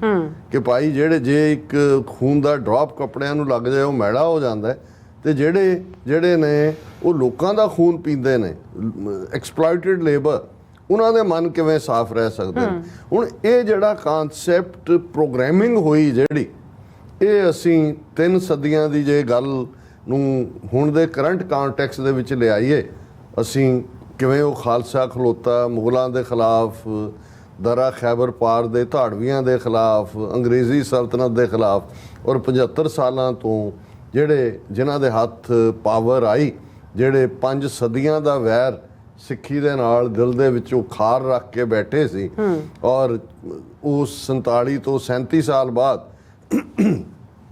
ਉਹਨਾਂ ਦੀ ਜਿਸ ਨੂੰ ਉਹਨਾਂ ਨੇ ਦੁਰਗਾ ਬਣਾਇਆ ਇੰਦਰਾ ਗਾਂਧੀ, ਉਹ ਇੱਕ ਸਾਜ਼ਿਸ਼ ਦੇ ਤਹਿਤ 3-4 ਸਾਲ ਦੀ ਪਲੈਨਿੰਗ ਤੋਂ ਬਾਅਦ ਜਿਹੜੀ ਹੈ ਉਹ ਸਿੱਖਾਂ ਦੇ ਖਿਲਾਫ ਟੋਟਲ ਵਾਰ ਅਨਐਲਾਨੀਆਂ ਬੇਸ਼ੱਕ ਉਹ ਵਿੱਢਦੀ ਹੈ। ਔਰ ਉਹਦੇ ਪਹਿਲੇ ਸਟੈਪ ਦੇ ਤੌਰ ਤੇ ਜੂਨ 84 ਦੇ ਪਹਿਲੇ ਹਫਤੇ ਟੈਂਕਾਂ ਤੋਪਾਂ ਦੇ ਨਾਲ ਜਿਹੜਾ ਹੈ ਉਹ ਅਕਾਲ ਤਖਤ ਸਾਹਿਬ ਤੇ 37 ਇਤਿਹਾਸਕ ਗੁਰਦੁਆਰੇ ਜਿਹੜੇ ਨੇ ਉਹ ਫੌਜ ਦੀ ਗਨ ਸ਼ਾਟਸ ਥੱਲੇ ਆਉਂਦੇ ਨੇ। ਔਰ ਫੌਜ ਦਾ ਜਨਰਲ AK ਵੈਦ ਹੈ ਜਿਹੜਾ ਕਿ ਇਸ ਗੱਲ ਦੇ ਨਾਲ AS ਵੈਦ ਹੈ, ਉਹਦਾ ਪੂਰਾ ਨਾਂ ਅਰੁਣ ਸ਼੍ਰੀਧਰ ਵੈਦ ਹੈ। ਔਰ ਇਹ ਵੀ 47 ਤੋਂ ਬਾਅਦ ਪਹਿਲੀ ਵਾਰ ਹੋਇਆ। ਨਹਿਰੂ ਵੀ ਪ੍ਰਾਈਮ ਮਿਨਿਸਟਰ ਰਿਹਾ, ਸ਼ਾਸਤਰੀ ਵੀ ਰਿਹਾ 47 ਤੋਂ ਬਾਅਦ, ਔਰ ਕਿ ਸੀਨੀਅਰ ਮੋਸਟ ਜਨਰਲ ਨੂੰ ਜਿਹੜਾ ਉਸ ਵੇਲੇ ਵੈਸਟਰਨ ਕਮਾਂਡ ਦਾ ਸੀ ਜਨਰਲ ਸਿਨਹਾ, ਉਹਨੂੰ ਸੁਪਰਸੀਡ ਕਰਕੇ ਇਹਨੂੰ AS ਵੈਦਿਆ ਨੂੰ ਜਨਰਲ ਲਾਇਆ ਗਿਆ। ਇਸ ਦੇ ਰੀਜ਼ਨ ਸਾਹਮਣੇ ਨੇ, ਹੁਣ ਤਾਂ ਕੋਈ ਸ਼ੱਕ ਸ਼ੁਬੇ ਦੀ ਕੋਈ ਥਾਂ ਨਹੀਂ ਹੈ। ਜਨਰਲ ਸਿਨਹਾ ਦੇ ਕਿਤਾਬ, ਉਸ ਦੇ ਕਿੰਨੇ ਇੰਟਰਵਿਊ ਔਨ ਰੈਕਰਡ ਨੇ ਕਿ ਵੈਸਟਰਨ ਕਮਾਂਡ 'ਚ ਉਹਦੇ ਜਨਰਲ ਹੁੰਦੇ ਆ। ਇੰਦਰਾ ਗਾਂਧੀ ਨੇ ਚਾਹਿਆ ਸੀ ਟੈਂਕਾਂ ਦਾ ਇਸਤੇਮਾਲ, ਸਿੱਖ ਕੌਮ ਨੂੰ ਜੋ ਸਜ਼ਾ ਦੇਣ ਦੀ ਲਾਈਨ ਜਿਹੜੀ ਹੈ to teach them a lesson, ਜਿਹੜੀ ਜੂਨ ਦੇ ਪਹਿਲੇ ਹਫਤੇ ਹੋਈ, ਜਨਰਲ ਸਿਨਹਾ ਨੇ ਨਾ ਕਰ ਦਿੱਤੀ ਸੀ। ਉਹਨੇ ਕਿਹਾ ਸੀ ਵੀ ਫੌਜ ਜਿਹੜੀ ਹੈ ਉਹ ਆਪਣੇ ਲੋਕਾਂ ਦੇ ਹੱਕ ਲਈ ਹੁੰਦੀ ਹੈ, ਦੁਸ਼ਮਣ ਦੇ ਖਿਲਾਫ, ਆਪਣਿਆਂ ਤਾਂ ਨਹੀਂ। ਫਿਰ ਉਹਨੇ ਕਿਹਾ ਸੀ 93,000 ਸਿੱਖ ਫੌਜੀ ਨੇ, ਇਹ ਤਾਂ ਜਿਹੜਾ ਇਹ ਠੀਕ ਨਹੀਂ ਹੈ ਲਾਈਨ। ਔਰ ਉਹਨੂੰ ਸੁਪਰਸੀਡ ਕਰਕੇ ਜਿਹੜਾ ਜਨਰਲ ਵੈਦਿਆ ਜਿਹੜਾ ਜੂਨੀਅਰ ਸੀ, ਮੱਚ ਜੂਨੀਅਰ, ਉਹਨੇ ਇੰਦਰਾ ਗਾਂਧੀ ਦੀ ਇਸ ਪਲਾਨ ਨੂੰ, ਕਿਉਂਕਿ ਇਹ ਉਹਨਾਂ ਲੋਕਾਂ ਲਈ ਜ਼ਰੂਰੀ ਹੈ ਜਿਹੜੇ ਕਹਿੰਦੇ ਨੇ ਜੀ ਫੌਜੀ ਤਾਂ ਦੇਖੋ ਜੀ on the line of duty ਸੀ। ਜੇ ਤੁਸੀਂ ਵੈਦਿਆ ਦਾ ਕਿਰਦਾਰ ਦੇਖੋ, ਉਹ ਔਨ ਲਾਈਨ ਆਫ ਡਿਊਟੀ ਨਹੀਂ ਸੀ, ਰਾਦਰ ਉਹਦੇ ਵਿਚਲਾ ਹਾਲਾਂ ਉਹ ਇੱਕ ਮਰਾਠਾ ਕਾਇਸਤ ਸੀ ਜਾਂ ਬ੍ਰਾਹਮਣ ਸੀ, ਪੈਦਾ ਹੋਇਆ ਮਹਾਰਾਸ਼ਟਰ ਦੇ ਵਿੱਚ। ਉਹਦਾ ਏਜੰਡਾ ਵੀ ਇੰਦਰਾ ਗਾਂਧੀ ਦਾ ਜਿਹੜੀ ਦੁਰਗਾ ਬਣ ਕੇ ਸਿੱਖਾਂ ਦੇ ਖੂਨ ਦਾ ਜਿਹੜਾ ਉਸ ਛੱਪਰ ਹੱਥ ਦੇ ਵਿੱਚ ਰੱਖਣ ਵਾਲੀ ਸੀ, ਉਹ ਏਜੰਡਾ ਵੀ ਮਿਲਦਾ ਸੀ। ਇਕੱਲੀ ਉਹ ਪ੍ਰਮੋਸ਼ਨ ਲਈ ਨਹੀਂ ਆਇਆ, ਕਿਉਂਕਿ ਜਿਸ ਲੈਵਲ ਤੱਕ ਜਾ ਕੇ ਉਹਨੇ ਫਿਰ ਸਿੱਖਾਂ ਦੇ ਨਾਲ ਦੁਸ਼ਮਣੀ ਪੁਗਾਈ, ਇਕੱਲੀ ਇਹੀ ਨਹੀਂ ਕਿ ਵੀ ਉਸ ਨੇ ਉਹ ਫੌਜ ਨੂੰ ਲੀਡ ਕੀਤਾ ਜਿਸ ਸਾਰੇ ਨੂੰ ਈਵਨ ਸੈਨਾ ਨੇ ਨਾ ਕਰ ਦਿੱਤਾ ਸੀ। ਧਰਮੀ ਫੌਜੀ ਜਿਹੜੇ ਡਿਜ਼ਰਟਰ ਸੀ, ਉਹਨਾਂ ਦੇ ਖਿਲਾਫ ਜਿਹੜੀ ਵੈਦਿਆ ਦੀ ਲਾਈਨ ਸੀ ਉਹ ਵੀ ਬਹੁਤ ਸਖਤ ਸੀ ਕਿ ਨਹੀਂ, ਇਹਨਾਂ ਨੂੰ ਸਖਤ ਤੋਂ ਸਖਤ ਸਜ਼ਾਵਾਂ ਦਿੱਤੀਆਂ ਜਾਣ। ਲੜਾਈ ਦੇਸ਼ ਦੇ ਬਾਹਰ ਹੋਏ ਅੰਦਰ ਹੋਏ, ਇਹਨਾਂ ਨੇ ਸਹੁੰ ਚੁੱਕੀ ਹੋਈ। ਸੋ ਜਿਹੜਾ ਉਸ ਦਾ ਰਵੱਈਆ, ਜਦੋਂ ਅਸੀਂ ਬ੍ਰਾਹਮਣਵਾਦ ਦੇ ਪੈਰੋਕਾਰਾਂ ਦੀ ਗੱਲ ਕਰਦੇ ਹਾਂ ਜਾਂ ਕਈ ਵਾਰੀ ਜਨਰਲ ਗੰਗੂ ਚੰਦੂ ਸੁਚਾਨੰਦ ਦੀ ਔਲਾਦ ਕਹਿੰਦੇ, ਤੇ ਉਹ ਥਿੰਕਿੰਗ ਜਿਹੜੀ ਕੰਟੀਨਿਊ ਹੋ ਰਹੀ ਹੁੰਦੀ ਹੈ, ਨੋ ਮੈਟਰ ਕੌਣ ਕਿੱਥੇ ਬੈਠਾ ਹੈ, ਜਿਹਦੇ ਅੰਦਰ ਉਹ ਨਫ਼ਰਤ ਭਰੀ ਹੋਈ ਹੈ। ਸੋ ਜਨਰਲ ਵੈਦਿਆ ਨੇ ਇਹ ਜਨਰਲਸ਼ਿਪ ਲਈ ਇਸ ਲਈ ਕਿ ਉਹ ਵੀ 5 ਸਦੀਆਂ ਦੇ ਵੈਰ ਕਮਾਉਣ ਵਾਲੀ ਉਸ ਫੌਜ ਦੀ ਅਗਵਾਈ ਕਰ ਰਿਹਾ ਸੀ। ਔਰ ਜੋ ਵਾਪਰਿਆ ਇੰਦਰਾ ਗਾਂਧੀ ਨੂੰ, ਜਿਵੇਂ ਅਸੀਂ ਸਾਰੇ ਹੀ ਮੈਂਸ਼ਨ, 31 ਅਕਤੂਬਰ ਨੂੰ ਸਜ਼ਾ ਯਾਫਤਾ ਕੀਤਾ ਗਿਆ। ਹੁਣ ਇਹ ਜਨਰਲ ਵੈਦਿਆ ਜਿਹੜਾ ਕਿ 86 ਦੇ ਵਿੱਚ ਹੀ 31 ਜਨਵਰੀ ਨੂੰ ਰਿਟਾਇਰ ਹੋ ਕੇ ਪੂਨੇ ਪਹੁੰਚ ਜਾਂਦਾ ਹੈ। ਉਸ ਤੇ ਨੂੰ ਇੱਕ ਪਰਸਨਲ ਸਿਕਿਉਰਿਟੀ ਗਾਰਡ ਉਹਦੇ ਨਾਲ ਹਮੇਸ਼ਾ ਹੁੰਦਾ ਹੈ। ਉਹ ਆਪਣਾ 3 ਰੂਮ ਜਿਹੜਾ ਹੈ ਉਹ ਫਲੈਟ ਬਣਾ ਰਿਹਾ ਹੈ, ਆਪਣੀ ਬੰਗਲੋ ਤਿਆਰ ਕਰ ਰਿਹਾ। ਔਰ ਦੂਸਰਾ ਹੁਣ ਜਿਹੜਾ ਜਦੋਂ ਅਸੀਂ ਇਤਿਹਾਸ ਦਾ ਦੁਹਰਾ ਕਹਿੰਦੇ ਹਾਂ ਤੇ ਇਹੀ ਦੁਹਰਾ ਹੈ। ਜਦੋਂ ਅਸੀਂ ਮੱਸਾ ਰੰਗੜ, ਹਾਲਾਂਕਿ ਮੱਸਾ ਰੰਗੜ ਕੋਈ ਫੌਜ ਦਾ ਜਨਰਲ ਨਹੀਂ ਸੀ, ਉਹ ਜ਼ਕਰੀਆ ਖਾਨ ਵੱਲੋਂ ਭੇਜਿਆ ਹੋਇਆ ਉੱਥੇ ਬਿਠਾਇਆ ਹੋਇਆ ਸੀ, ਪਰ ਬੇਅਦਬੀ ਜਿਸ ਹੱਦ ਤੱਕ ਜਾ ਕੇ ਜਾਂ ਜਿਸ ਐਕਸਟ੍ਰੀਮ ਤੱਕ ਜਾ ਕੇ ਉਹ ਕਰਦਾ ਸੀ। ਭਾਈ ਸੁੱਖਾ ਸਿੰਘ ਮਹਤਾਬ ਸਿੰਘ ਆਲ ਦਾ ਵੇ ਰਾਜਸਥਾਨ ਤੋਂ ਆਉਂਦੇ ਨੇ। ਹੁਣ ਇਹ ਵੀ ਦੇਖਣ ਵਾਲੀ ਗੱਲ ਹੈ ਕਿ ਵੀ ਜੇ ਇਧਰੋਂ ਭਾਈ ਹਰਜਿੰਦਰ ਸਿੰਘ ਜਿੰਦਾ, ਸੁਖਦੇਵ ਸਿੰਘ ਸੁੱਖਾ ਆਲ ਦਾ ਵੇ ਪੂਨੇ ਪਹੁੰਚ ਜਾਂਦੇ ਨੇ। ਸੋ ਇਹ ਜਦੋਂ ਅਸੀਂ ਇਤਿਹਾਸ ਦੇ ਦੁਹਰਾ ਦੀ ਗੱਲ ਕਰਦੇ ਹਾਂ ਤੇ ਜੇ ਭਾਈ ਸੁੱਖਾ ਸਿੰਘ ਮਹਤਾਬ ਸਿੰਘ ਨੇ ਇਨਸਾਫ ਦਿੱਤਾ ਸੀ, ਉਹਨਾਂ ਨੇ ਉਹਨੂੰ ਜੋ ਜਿਸ ਹੱਦ ਤੱਕ ਇਹ ਖਾਲਸਾਈ ਇਨਸਾਫ ਹੀ ਹੈ। ਜਦੋਂ ਅਸੀਂ ਸੋਧਣਾ ਕਹਿੰਦੇ ਹਾਂ, ਲਫ਼ਜ਼ ਸੰਸਕ੍ਰਿਤ ਚੋਂ ਆਇਆ ਸ਼ੋਧਨ, ਸ਼ੁੱਧ ਕਰਨਾ, ਪਿਉਰੀਫਾਈ। ਕਿਉਂਕਿ ਜਦੋਂ ਬੁੱਧੀ ਇੰਪਿਓਰ ਹੋ ਜਾਂਦੀ ਹੈ, ਤੁਹਾਡਾ ਅਕਲ ਦੇ ਉੱਤੇ ਪਰਦਾ ਪੈ ਜਾਂਦਾ ਹੈ, ਫਿਰ ਉਸ ਨੂੰ ਸ਼ੁੱਧ ਕਰਨਾ ਤਾਂ ਖਾਲਸੇ ਦਾ ਹਿੱਸਾ ਹੀ ਆਇਆ। ਇਸ ਲਈ ਇਹਨੂੰ ਅਸੀਂ ਖਾਲਸਾ ਇਨਸਾਫ ਕਹਿੰਦੇ। ਸੋ ਮੱਸਾ ਰੰਗੜ ਨੂੰ ਸੁੱਖਾ ਸਿੰਘ ਮਹਤਾਬ ਸਿੰਘ ਨੇ ਖਾਲਸਾ ਇਨਸਾਫ ਦਿੱਤਾ। ਮਾਈਕਲ ਓਡਵਾਇਰ ਨੂੰ ਜਨਰਲ ਸਰਦਾਰ ਊਧਮ ਸਿੰਘ ਨੇ ਜਾ ਕੇ ਜਿਹੜਾ ਉਹ 21 ਸਾਲਾਂ ਬਾਅਦ ਖਾਲਸਾ ਇਨਸਾਫ ਦਿੱਤਾ। ਔਰ ਇਹ ਭਾਈ ਹਰਜਿੰਦਰ ਸਿੰਘ ਜਿੰਦਾ, ਭਾਈ ਸੁਖਦੇਵ ਸਿੰਘ ਸੁੱਖਾ ਨੇ ਅੱਜ ਦੇ ਦਿਨ ਲਗਭਗ 37 ਵਰ੍ਹੇ ਪਹਿਲਾਂ ਜਿਹੜਾ 10 ਅਗਸਤ 1986 ਨੂੰ ਖਾਲਸਾ ਇਨਸਾਫ ਦਿੱਤਾ। ਔਰ ਇਹਦੇ 'ਚ ਇੱਕ ਆਸਪੈਕਟ ਜਿਹੜਾ ਅਸੀਂ ਅਕਸਰ, ਔਰ ਮੇਰੇ ਸਾਹਮਣੇ ਅੱਜ ਜਦੋਂ ਮੈਂ ਰਿਸਰਚ ਕਰ ਰਿਹਾ ਸੀ, ਉਸ ਪੀਰੀਅਡ ਦੀ ਲਾਸ ਐਂਜਲਸ ਟਾਈਮਸ ਦੀ ਸਟੋਰੀ, ਜਿਹਦੇ 'ਚ ਉਹਨੇ ਕਿਹਾ ਕਿ ਵੀ ex army chief killed in India, Ron Tempest ਦੀ ਸਟੋਰੀ ਸੀ। ਔਰ ਉਹਦੇ 'ਚ 2-3 ਬੜੇ ਇੰਟਰਸਟਿੰਗ ਨੁਕਤੇ ਉਹਨਾਂ ਨੇ ਇਹ ਕਿਹਾ ਕਿ ਵੀ ਹੀ ਟੁਕ ਏ ਹਾਰਡ ਲਾਈਨ। ਉਹਦੀ ਕਰਤੂਤ ਵੀ ਦੱਸੀ ਉਹਨੇ। ਵੈਦਿਆ 60 ਸਾਲ ਦਾ ਸੀ, chief of staff, he was chief of staff in June 84 when Indian troops attacked Sikh extremists in Golden Temple, Amritsar, Sikh's holiest shrine. He took a hard line against Sikh soldiers who deserted after that attack and has often been declared a target. ਉਹਨਾਂ ਨੇ ਕਿਹਾ ਕਿ ਭਾਈ ਇਹ ਜਿਹੜਾ ਉਹਨਾਂ ਦੇ ਖਿਲਾਫ ਵੀ ਇਹਨੇ ਸਖਤ ਸਟੈਂਡ ਲਿਆ। ਔਰ ਇੱਕ ਜਿਹੜੀ ਗੱਲ ਮੈਨੂੰ ਦੁਬਾਰਾ ਜੈਲੇ ਟਾਈਮਸ ਦੀ ਸਟੋਰੀ ਦੇਖ ਕੇ ਯਾਦ ਆਈ ਕਿ ਭਾਈ ਇਹ ਜਿਹੜਾ ਉਹਨਾਂ ਨੇ ਇਹ ਕਿਹਾ ਕਿ ਵੈਦਿਆ's assassination came one day after police in Punjab announced the arrest of Manbir Singh, a leading Sikh militant accused by authorities of complicity in 26 killings. ਹੁਣ ਇਹ ਹੋਈ 1986 ਦਾ ਸਾਲ ਹੈ। 29 ਅਪ੍ਰੈਲ 1986 ਨੂੰ ਖਾਲਿਸਤਾਨ ਦਾ ਐਲਾਨਨਾਮਾ ਹੁੰਦਾ, ਖਾਲਿਸਤਾਨ ਨਿਸ਼ਾਨਾ ਮਿੱਥਿਆ ਜਾਂਦਾ ਜੀ। ਔਰ ਉਸ ਖਾਲਿਸਤਾਨ ਦੇ ਐਲਾਨਨਾਮੇ ਦੇ ਵਿੱਚ ਮਨਵੀਰ ਸਿੰਘ ਚਹੇੜੂ, ਉਹਨਾਂ ਨੂੰ ਜਨਰਲ ਹਰੀ ਸਿੰਘ ਦਾ ਨਾਂ ਦਿੱਤਾ ਜਾਂਦਾ ਕਿ ਭਾਈ ਇਹ ਖਾਲਿਸਤਾਨ ਕਮਾਂਡੋ ਫੋਰਸ ਦੇ ਮੁਖੀ ਹੋਣਗੇ ਔਰ ਇਹ ਭਵਿੱਖ ਦੀ ਖਾਲਿਸਤਾਨ ਡਿਫੈਂਸ ਫੋਰਸ ਦਾ ਨਿਊਕਲੀਅਸ ਹੋਏਗਾ। ਹੁਣ ਜੇ 10 ਅਗਸਤ ਨੂੰ ਵੈਦਿਆ ਨੂੰ ਸਜ਼ਾ ਯਾਫਤਾ ਕੀਤਾ ਜਾਂਦਾ ਔਰ ਐਕਚੁਅਲੀ 9 ਅਗਸਤ ਨੂੰ ਭਾਈ ਮਨਬੀਰ ਸਿੰਘ ਚਹੇੜੂ ਨੂੰ ਮਾਡਲ ਟਾਊਨ ਜਲੰਧਰ ਚੋਂ ਮੇਜਰ ਘੁੰਮਣ ਦੀ ਕੋਠੀ ਚੋਂ ਗ੍ਰਿਫਤਾਰ ਕੀਤਾ ਜਾਂਦਾ ਔਰ ਉਹਨਾਂ ਦਾ ਅੱਜ ਤੱਕ ਵੀ ਨਹੀਂ ਪਤਾ ਉਹਨਾਂ ਨੂੰ ਕਿੱਥੇ ਉਹਨਾਂ ਨੂੰ ਗਾਇਬ ਕਰਤਾ ਗਿਆ। ਹੁਣ ਉਸ ਵੇਲੇ ਇੱਕ ਪਾਸੇ ਕਿਉਂਕਿ ਜਦੋਂ ਅਸੀਂ ਖਾਲਿਸਤਾਨ ਡਿਫੈਂਸ ਫੋਰਸਿਸ ਔਰ ਸਾਡੀ ਫੋਰਸ ਖਾਲਿਸਤਾਨ ਕਮਾਂਡੋ ਫੋਰਸ ਦਾ ਅਸੀਂ ਜ਼ਿਕਰ ਕਰਦੇ ਕਿ ਉਹਨਾਂ ਦਾ ਜਨਰਲ ਜਿਹੜਾ ਉਹ ਭਾਰਤੀ ਫੌਜ ਦੇ ਕਬਜ਼ੇ 'ਚ ਆਉਂਦਾ ਕਿਉਂਕਿ ਉਦੋਂ ਜਿਹੜਾ ਫੌਜ ਹੀ ਐਕਸ਼ਨ ਕਰਵਾ ਰਹੀ ਸੀ, ਅੱਗੇ ਭਾਵੇਂ ਪੰਜਾਬ ਪੁਲਿਸ ਜਿਹੜਾ ਜਾਂ ਇਹ KP ਗਿੱਲ ਵਰਗੇ ਕੁੱਤੇ ਲਾਏ ਹੋਏ ਸੀ ਤੇ ਅਗਲੇ ਦਿਨ ਉਹਨਾਂ ਦਾ ਜਨਰਲ ਚੁੱਕ ਦਿੱਤਾ ਜਾਂਦਾ ਔਰ ਜਿਹੜੀ ਸਟੇਟਮੈਂਟ ਮੀਡੀਆ ਦੇ ਵਿੱਚ ਆਈ ਜਿੱਥੇ ਇਹ ਆਈ ਕਿ ਵੀ ਵੈਦਿਆ ਨੂੰ ਜੂਨ 84 ਦੇ ਹਮਲੇ ਲਈ ਸਜ਼ਾ ਯਾਫਤਾ ਕੀਤਾ ਗਿਆ। ਉੱਥੇ ਨਾਲ ਇਹ ਵੀ ਸੀ ਕਿ ਭਾਈ ਅਸੀਂ ਜਿਹੜਾ ਸਾਡਾ ਜਨਰਲ ਕੱਲ੍ਹ ਚੁੱਕਿਆ ਉਹਦਾ ਵੀ ਅਸੀਂ ਨਾਲ ਹੀ ਬਦਲਾ ਲੈ ਲਿਆ, ਔਰ ਹੁਣ ਜਨਰਲ ਲਾਭ ਸਿੰਘ ਖਾਲਿਸਤਾਨ ਕਮਾਂਡੋ ਫੋਰਸ ਸਾਡੀਆਂ ਫੋਰਸਿਸ ਦੇ ਹੈੱਡ ਹੋਣਗੇ। ਔਰ ਇਸ ਦੀ ਬੜੀ ਚਰਚਾ ਹੈ ਕਿਉਂਕਿ ਇਹ ਜਿਹੜੀ ਲੜਾਈ ਹੈ ਇਹ ਕੋਈ ਦਹਿਸ਼ਤਗਰਦੀ ਜਾਂ ਦੂਜੀ ਦੀ ਨਹੀਂ ਸੀ, ਇਹ ਇੱਕ ਬਰਾਬਰ ਤੁਹਾਡੀ ਉਸ ਲੈਵਲ ਦੇ ਉੱਤੇ ਆ ਕੇ ਸੀ। ਸੋ ਇਹ LA ਟਾਈਮਜ਼ ਨੇ ਮੈਨੂੰ ਅੱਜ ਯਾਦ ਕਰਵਾਇਆ ਕਿ ਵੀ ਇੱਕ ਦਿਨ ਪਹਿਲਾਂ ਹੀ ਭਾਈ ਮਨਵੀਰ ਸਿੰਘ ਚਹੇੜੂ ਜਿਹੜੇ ਨੇ ਉਹ ਗ੍ਰਿਫਤਾਰ ਹੋਏ ਸੀ, ਔਰ ਉਹਨਾਂ ਨੇ ਉਸ ਦਾ ਜਵਾਬ ਵੀ ਇਹੀ ਦਿੱਤਾ ਹੈ। ਔਰ ਇਸ ਦੇ ਨਾਲ ਜਿਹੜਾ ਹੈ ਉਹਨਾਂ ਨੇ ਜਿਹੜਾ ਈਵਨ ਜਿਹੜੀ ਅਸੀਂ ਗੱਲ ਕਹੀ ਕਿ ਵੀ ਉਹਨੂੰ ਕਿਵੇਂ ਪ੍ਰਮੋਟ ਕੀਤਾ ਗਿਆ ਹੈ, ਅਪਾਇੰਟਮੈਂਟ ਰਿਜ਼ੈਂਟਡ, ਇਹ LA ਟਾਈਮਜ਼ ਕਹਿ ਰਿਹਾ his appointment was resented by independent general staff as an intrusion from the civilian sector where they did in fact become a political arm of Gandhi's government। ਬੜੀ important ਗੱਲ ਹੈ ਵੀ ਉਹ ਮਹਿਜ਼ ਇੱਕ ਫੌਜੀ chief ਨਹੀਂ ਹੈ, ਜਿਹੜੀ ਇੰਦਰਾ ਗਾਂਧੀ ਦੀ ਸਿਆਸੀ ਬਾਂਹ ਹੈ ਉਸ ਦਾ ਉਹ ਹਿੱਸਾ ਬਣਿਆ। ਔਰ ਉਹਨਾਂ ਨੇ ਕਿਹਾ ਵੀ ਇਹ ਪਹਿਲੀ ਵਾਰ ਹੋਇਆ ਕਿ ਭਾਈ ਇਹ ਜਿਹੜਾ ਕਿਸੇ ਦੀ ਸੀਨੀਅਰਟੀ ਨੂੰ ਜਿਹੜਾ ਹੈ ਉਹ ਪਿੱਛੇ ਛੱਡ ਕੇ ਇਸ ਨੂੰ ਬਣਾਇਆ ਗਿਆ। ਔਰ ਫਿਰ ਉਹਨਾਂ ਨੇ ਕਿਹਾ ਵੀ ਇਹ ਸਿੱਖਾਂ ਦਾ although the Sikh community makes up less than 2% of Indian population, Sikhs have always been the backbone of Indian fighting units, at one time accounting for 25% of all combatant troops। ਉਹਨੇ ਕਿਹਾ ਜੀ ਫੌਜ ਇਹ ਜਿਹੜਾ ਇਹਨਾਂ ਨੇ ਕੀਤਾ ਹਮਲਾ, ਔਰ ਦੂਜਾ ਸਿੱਖ ਭਾਵੇਂ 2% ਨੇ ਇੱਕ ਸਟੇਜ ਤੇ ਜਿਹੜਾ ਉਹ ਭਾਰਤੀ ਫੌਜ ਦੀ ਕੁੱਲ ਗਿਣਤੀ ਦਾ 25% ਹਰ ਚੌਥਾ ਫੌਜੀ ਜਿਹੜਾ ਹੈ ਬ੍ਰਿਟਿਸ਼ ਪੀਰੀਅਡ ਦੀ ਗੱਲ ਹੈ ਜਿਹੜਾ, ਔਰ 47 ਤੋਂ ਠੀਕ ਪਹਿਲਾਂ।